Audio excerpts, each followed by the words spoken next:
All right, let's do a medium example. So on this one, here's our right angle. So across is our hypotenuse. So I'm going to set up the Pythagorean theorem. We've got both of our legs squared. So I'm going to take 8 squared plus b squared equals 24 squared. Then we'll clean it up however we can. So 8 squared is 64. The b is going to stay. And 24 squared is 576. So now, to get b alone, we're going to subtract 64 from both sides.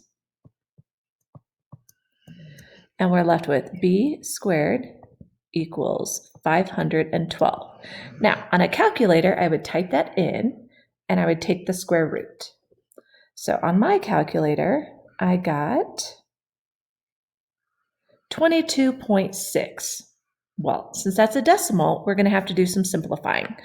But I can go ahead and give that decimal answer to one decimal place they asked for. But our exact answer, they also want. So if I take 512, I'm going to break that down. Now that's a pretty big number. So you just want to come up with any number that you know of that will go into 512. So if I take and I divide by 2, that would work, but I can also divide by 4. So 4 times 128 will give me 512, and those are both in the root.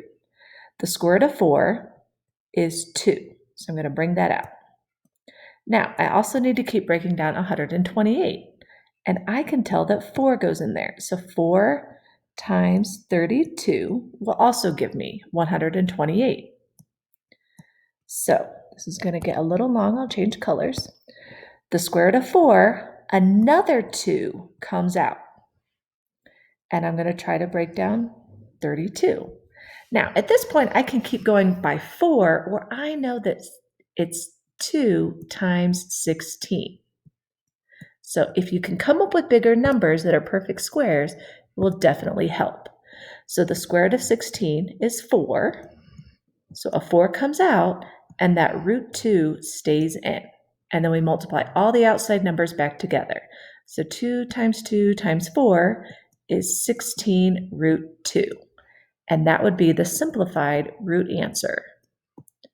This would be the approximate decimal answer.